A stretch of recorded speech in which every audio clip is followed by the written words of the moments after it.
The man who avenged Karbala isn't remembered like the martyrs, but without him justice may never have come. Why? Have you ever heard of Mukhtar al-Thaqafi? Probably not. And yet he was the man who dared to rise up when the world was silent. After the dust of Karbala settled and the blood of innocent souls soaked the desert, there was one figure who refused to let history move on. One man who whispered to the grieving, "Justice is not buried in the sand." This is his story, the tale of Mukhtar, the unsung avenger of Karbala. But why has history kept him in the shadows? And what was the price of his rebellion? To understand Mukhtar, we must first go back to the desert plains of Karbala. The Battle of Karbala in 680 CE was not just a military tragedy. It was a moral earthquake. Hussein ibn Ali, the grandson of Prophet Muhammad, stood against the corrupt rule of Yazid, demanding truth over tyranny. What followed was a massacre. Hussein, his family, his children, slaughtered. And the people of Kufa, silent, cowardly, or too afraid to act. The world turned away and the Umayyads marched on, stronger in their illusion of power.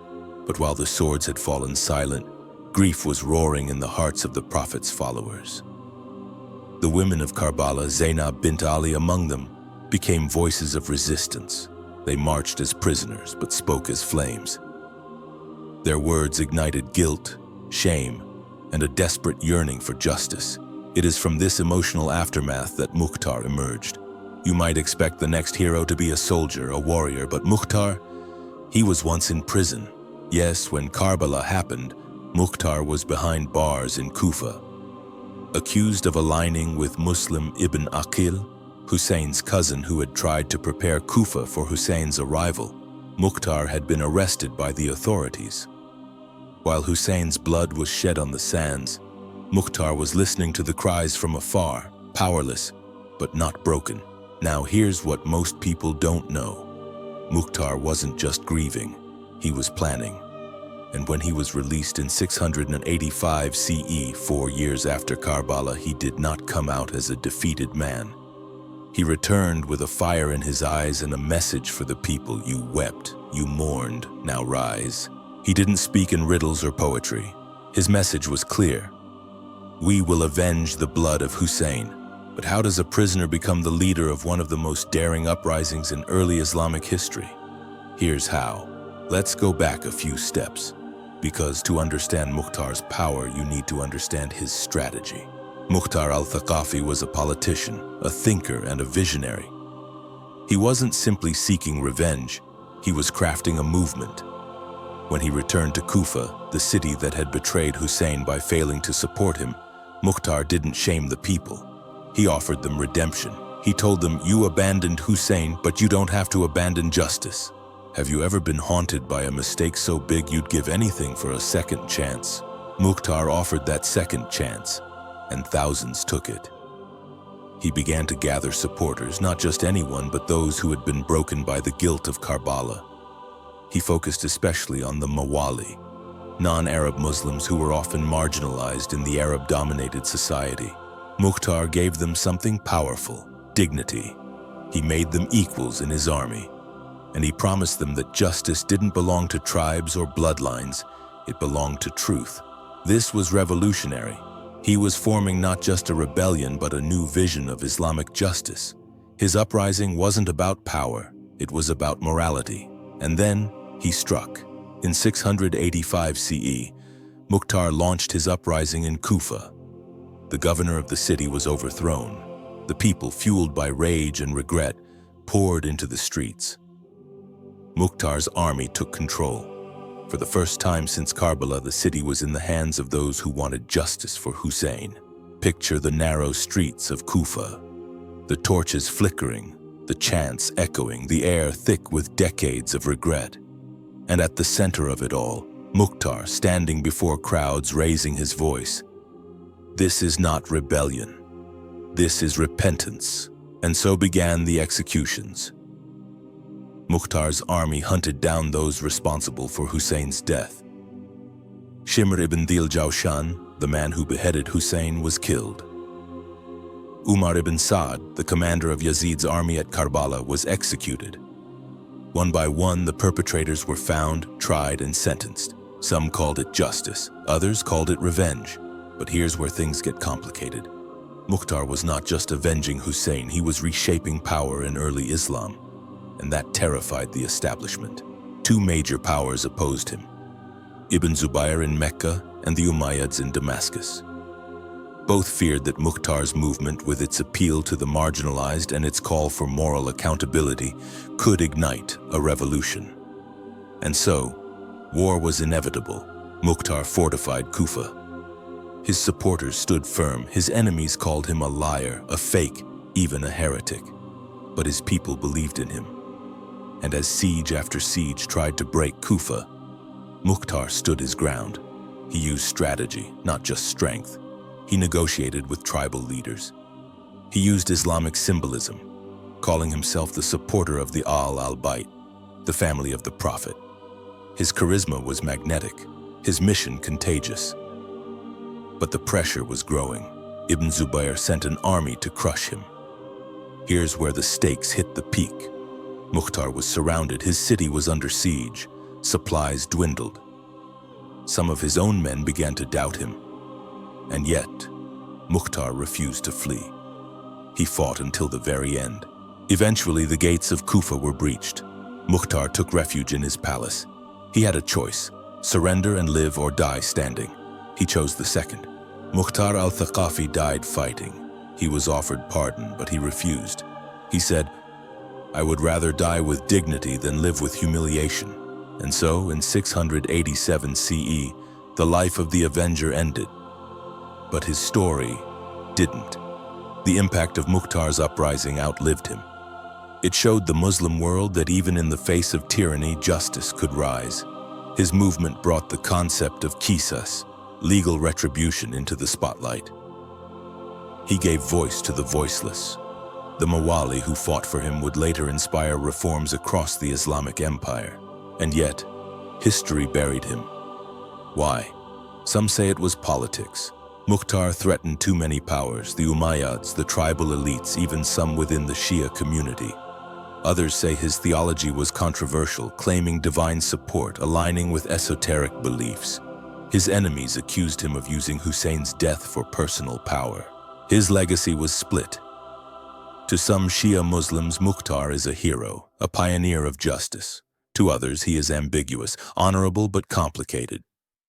Sunni historians often viewed him with suspicion, questioning his methods and motives. But here's what no one can deny. Mukhtar al-Thaqafi stood when others knelt. He rose from prison to power. He gave the killers of Karbala no rest, and he reminded the world that grief alone is not enough. Justice must follow. So now let me ask you again. Have you ever heard of Mukhtar al-Thaqafi? Maybe history wanted you to forget, but now you know, and you'll never forget again.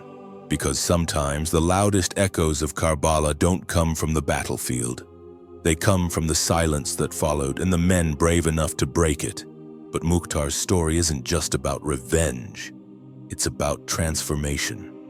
He took a broken people riddled with guilt, paralyzed by fear, and turned them into a movement. He took the memory of Karbala and gave it muscle. And more than anything, he proved that mourning without action is a shadow, but mourning with justice is a sword. Mukhtar's rebellion had another deeply emotional layer that's rarely talked about: the role of the women of Karbala in shaping his movement. After the tragedy, Sayyida Zainab's defiance in the court of Yazid became legendary. Her words stirred conscience across the Islamic world. Mukhtar, hearing these stories, understood something crucial. This was not just a political failure. It was a moral collapse. And to rebuild, he had to restore honor not only to the martyrs but to the women who bore witness. He built alliances with surviving members of the al-Bayt. Some say he even received the support of Muhammad ibn al-Hanafiyyah, a son of Ali. This connection allowed Mukhtar to declare that his revolt was not personal. It was sacred. He wasn't just seeking revenge, he was reclaiming dignity. But here's where his story becomes even more human. Mukhtar wasn't perfect. His movement, though principled, was messy. There were internal divisions, accusations of excessive punishment, and even doubts about his sincerity. Some said he was too political. Others said he was too radical. He was in many ways caught between two worlds, trying to serve the moral ideals of Karbala while navigating the brutal realities of power. If you were in his place, facing traitors, cowards, and murderers, what would you do? Would you forgive? Would you punish? Would you risk your life to protect a memory? Mukhtar chose punishment. He chose confrontation. He knew that without visible consequences, Karbala would become just another forgotten massacre. And so he carved justice into the history books, one execution at a time. Among his most symbolic acts was the execution of Shimr, the man who had struck Hussein's neck. Mukhtar didn't just kill him. He made sure the people saw it. This was not about bloodlust. It was about message, that those who killed the Prophet's family would never sleep in peace. But justice, like fire, spreads beyond its target.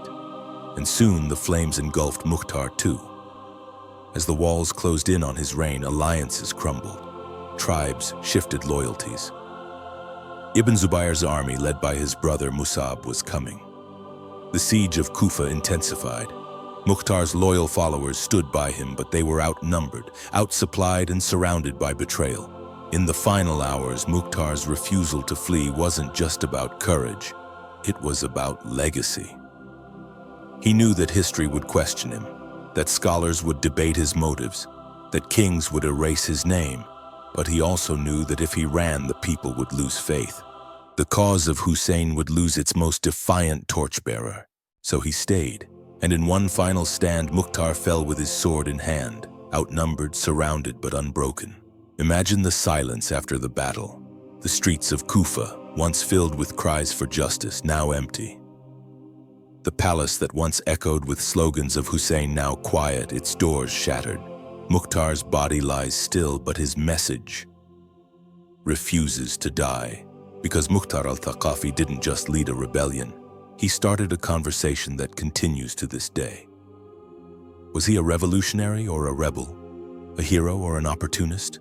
A servant of the al-Bayt or a man who used their name?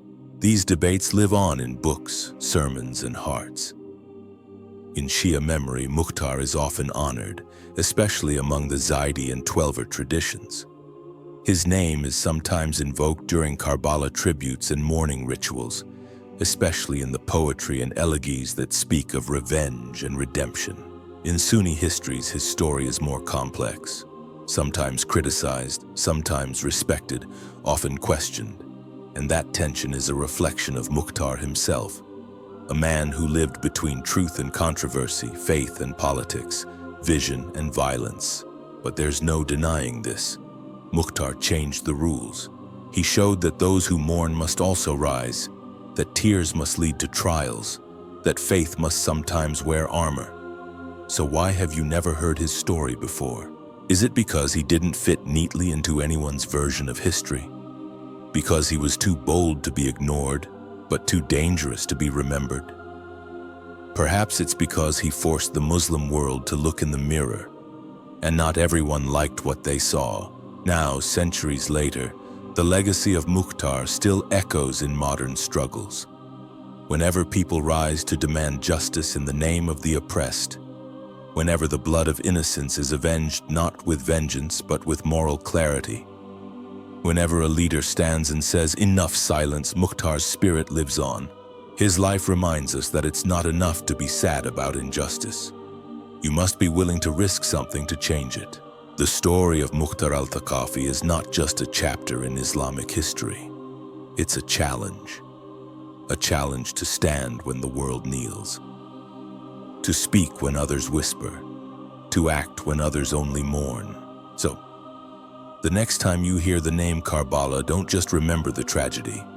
Remember the aftermath. Remember the man who didn't accept defeat, the man who turned grief into a movement, the man who stood up when no one else would. Mukhtar al-Thaqafi, the forgotten avenger of Karbala, but not forgotten by you, not anymore.